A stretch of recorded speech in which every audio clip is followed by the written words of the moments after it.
আমেরিকার একজন বিদায়ী সেক্রেটারি আছে, তার নাম হচ্ছে ম্যাথিউ বে। আপনি ইন্টারনেটে সার্চ করলে তাকে পাবেন, ম্যাথিউ BEH, ম্যাথিউ বে। এই ম্যাথিউ বে চলে যাচ্ছে আফগানিস্তানে, আর হয়তোবা অল্প কিছুদিন আছে, অন্য একজনের উপরে দায়িত্ব দিয়ে যাচ্ছে। যার উপরে দায়িত্ব দিচ্ছে আমি তার নামটা এখন বলছি না। একে বলা হয়ে থাকে, এ হচ্ছে এই আমেরিকান এমবাসিতে একজন CIA এর এজেন্ট। বাংলাদেশে উনি কি কাজ করছেন? এই CIA এর এজেন্ট বাংলাদেশে কি কাজ করছেন? CIA এর এজেন্ট, সেখানে সে অন্য একটা রূপে, অর্থাৎ সে ধরেন রাজনৈতিক সেক্রেটারি, ফার্স্ট সেক্রেটারি, এই নাম দিয়ে সেইখানে আছে, মূলত CIA এর হয়ে কাজ করে। আচ্ছা, এই লোকটি বাংলাদেশের রেজিম চেঞ্জে অতপ্রতভাবে জড়িত ছিল আপনার এই ডোনাল্ড লু এবং পিটার হাসের সাথে। এবং সে গত 2 সপ্তাহ 3 সপ্তাহের ভেতরে বিভিন্ন মানুষকে যে ভয়ঙ্কর সমস্ত কথাবার্তা বলেছে, যে তারা সিদ্ধান্ত নেবে যে বাংলাদেশের শাসন ক্ষমতাতে কে আসবে। আচ্ছা, তারা বিএনপিকে বলছে যে তারেক রহমানকে ছাড়া বিএনপিকে ভাবতে হবে। আওয়ামী লীগের তো প্রশ্নই আসে না। জামাতে ইসলাম এবং এনসিপির সমন্বয়ে এবং অন্যান্য কয়েকটা সমমনা পার্টির থেকে তারা কয়েকজন MP বানিয়ে তারা সরকার চালাবে। কেন চালাবে জানেন? কারণ ভারতের পাশে তারা একটি বেস বানাতে চায়। এই কোয়াডের নিয়ন্ত্রণের কথা বলে ভারতের পাশে তারা একটি সামরিক ঘাঁটি বানাতে চায়। তাদের যদি একটি পুতুল সরকার না থাকে তাহলে সেটা সম্ভব না। আমি যে আপনাকে কথাগুলো বলছি, টুকে রাখেন, আমার কথা সত্য না মিথ্যা আপনি কিছুদিনের মধ্যেই টের পাবেন। বাংলাদেশের প্রশাসন এখন চলছে সম্পূর্ণ আমেরিকার প্রেসক্রিপশনে। দেখেন, এত প্রভুত্ব করছে, এত কি ভয়ঙ্কর দালালি করছে, এরপরও আমেরিকা বাংলাদেশের উপরে আপনার 20% এক্সট্রা ট্যারিফ দিয়েছে। আপনারা জানেন যে বাংলাদেশ এখন যে ট্যারিফটা ছিল এটার আগে 15% ট্যারিফ দিত, ট্যাক্স দিত। মানে এটা বন্ধুত্বের জন্য এক্সট্রা 5%, না এক্সট্রা 20%, তাহলে সবকিছু মিলে 35%। যে কোনো পণ্যে এখন আমরা 35% দিব। তাহলে আপনি বলেন তো সেটা ঢেউ কোথায় এসে লাগবে? বাংলাদেশের মানুষের গায়ে দুর্ভিক্ষের আঁচ লাগতে যাচ্ছে।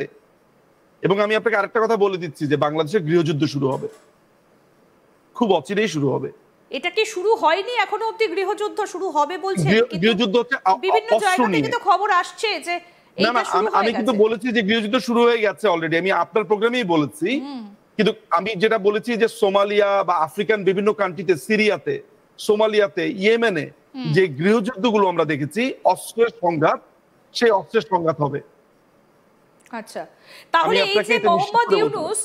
এই যে মোহাম্মদ ইউনূস তিনি তো আমেরিকার হয়ে দালালি করতেই পাপেট মোহাম্মদ ইউনূস বাংলাদেশে এসেছিলেন। তাহলে এই যে কখনো তার পাকিস্তান প্রীতি, ISI এর সঙ্গে বন্ধুত্ব, চীনে যাওয়া, চীনকে আমন্ত্রণ করা, এগুলো কি তাহলে আইওয়াশ ছিল বলে আপনি মনে করেন? আমার কাছে মনে হয় না আইওয়াশ। আমার কাছে যেটা মনে হয় যে সে সম্পর্কটা সবার সাথে, কারণ চায়নাও তো এইটার একটা অংশীদার ছিল। গত 5 তারিখে যা হয়েছে তাদের তো একটা পরোক্ষ ভূমিকা ছিলই, তাদের একটা অর্থায়ন, তাদের নানান ধরনের টেকনোলজিক্যাল হেল্প এটা ছিল। কিন্তু এখন দেখা যাচ্ছে মার্কিনীরা এমন ভাবে চেপে ধরছে যে সেইখানে আর চায়নার সাথে তারা সম্পর্ক টিকিয়ে রাখতে পারবে না। কারণ চীন আর আমেরিকা এই মুহূর্তে দাঁড়িয়ে এক আসনে তো বসবে না। এক্স্যাক্টলি, আপনার পার্টিকুলারলি বলে দেওয়া হচ্ছে ইন্দিরাজি যে চায়নার লজিংক নামে একটি আপনার তাদের যে ডিজিটাল প্ল্যাটফর্ম আছে সেটা বাংলাদেশ ব্যবহার করতে পারবে না। ওই এগ্রিমেন্টের 16 নম্বর পাতাতে পরিষ্কার করে লেখা আছে। তো এইটা যদি অবস্থা হয় যে কার সাথে ব্যবসা করতে পারবে, কোন দেশের সাথে করতে পারবে, রাশিয়া থেকে কোনো অস্ত্র কিনতে পারবে না। ঠিক, আমি একটু আপনার কাছ থেকে জানতে চাইবো যে শেখ হাসিনা তাহলে কি ভাবছেন এখন? দলকে পুনর্গঠিত করছেন তিনি, দলের নেতা কর্মীদের সাথে কথা বলছেন, আমরা পুনর্গঠিত হচ্ছি, আমরা আবারও আমাদের দলকে গোছানোর চেষ্টা করছি, কারণ আমাদের দলে তো কাজ করবার অনেক কিছু রয়েছে। মাননীয় প্রধানমন্ত্রী কথা বলছেন, আমাদেরকে বিভিন্ন মানুষকে নানান রকমের দায়িত্ব দিয়েছেন, আমরা আমাদের দায়িত্বগুলো পালন করছি এবং একই সাথে দেশের মানুষকে সংগঠিত করা হচ্ছে। দাদা, যে কথাটা আপনি বললেন যে এই মুহূর্তে হাসিনা ভারতে রয়েছেন, অবশ্যই ভারতের কাছে প্রত্যেক অতিথি দেবো ভব, এটাই ভারতের মন্ত্র। তিনি কি ভারতেই থাকবেন নাকি এবার অন্য কোনো দেশে ট্রান্সফার হয়ে যেতে পারেন শেখ হাসিনা? না, এমন কোনো সম্ভাবনা আমি অন্তত পক্ষে দেখি না। ভারত সরকার তার দুহাত প্রসারিত করেছে বাংলাদেশের এই ধরনের একটা দুর্যোগে। দেখুন, এখানে দুটো ক্যারেক্টার আছে। একটি হচ্ছে যে একজন ব্যক্তি শেখ হাসিনা, একজন মমতাময়ী নারী ব্যক্তি বঙ্গবন্ধু কন্যা, অন্যদিকে তিনি বাংলাদেশের প্রধানমন্ত্রী। সুতরাং ভারত এখানে দুটো ব্যাপার, একটা হচ্ছে ব্যক্তি প্রধানমন্ত্রী এবং মাননীয় প্রধানমন্ত্রী। ব্যক্তি বঙ্গবন্ধু কন্যা বা ব্যক্তি শেখ হাসিনা এবং মাননীয় প্রধানমন্ত্রী, এই দুটো জিনিস কিন্তু আপনাকে দেখার বিষয়। ভারতের আতিথেয়তা রয়েছে। আপনি জানেন যে বাংলাদেশের সশস্ত্র বাহিনী তাদের নিজস্ব বিমানে করে ভারতে পৌঁছে দিয়েছে এবং ভারত সাদরে মাননীয় প্রধানমন্ত্রীকে এখানে বরণ করেছে। এবং এই দলমত নির্বিশেষে আমি কৃতজ্ঞ ভারতের কাছে যে তারা প্রত্যেকেই মাননীয় প্রধানমন্ত্রীকে তার অতিথি হিসেবে গ্রহণ করেছে। তবে আপনি যে প্রশ্নটা করেছেন যে তিনি অন্য কোনো দেশে যাবেন কিনা, হ্যাঁ, অন্য কোনো দেশে তিনি যাবেন। সেই অন্য দেশটা হচ্ছে তার নিজেরই দেশ বাংলাদেশ, এবং সেই দেশে যাওয়ার ক্ষেত্র অনেক দূর পর্যন্তই প্রস্তুত হয়েছে বলে আমার ধারণা।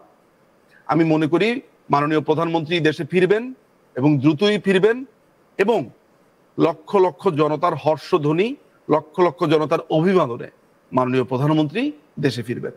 কিন্তু এই মুহূর্তে দাঁড়িয়ে বাংলাদেশের যে অবস্থা, আওয়ামী লীগ তো এই মুহূর্তে নির্বাচনে অংশগ্রহণ করতে পারবে না, সেখানেও তো আটকে রেখেছেন মোহাম্মদ ইউনূস। যদি বাংলাদেশ আমরা তো ইউনূসের আন্ডারে এমনিও কোনো ইলেকশনে যাব না। ইউনূস যদি এখানে থাকে, আমরা তার অধীনে তো কোনো ইলেকশনে এমনিও যাব না। সুতরাং ইউনূস আমাদেরকে ব্যান করলো, ইউনূস তো নিজেই অবৈধ। সাংবিধানিক ভাবে তো ইউনূসের কোনো ভিত্তি নাই। মানে আপনি যদি আমাদের কনস্টিটিউশনটা দেখেন, যেহেতু তারা কনস্টিটিউশন আন্ডারে ওথ নিয়েছে, আপনি যদি আমাদের কনস্টিটিউশনটা দেখেন, আমাদের কনস্টিটিউশনে তো এই সরকারের কোনো প্রভিশনই নেই। এটা তো অনেকটা চাপিয়ে বসা। সেটাই তো পাল্টে ফেলতে চাইছেন এই মোহাম্মদ ইউনূসের এই অন্তর্বর্তীকালীন সরকার।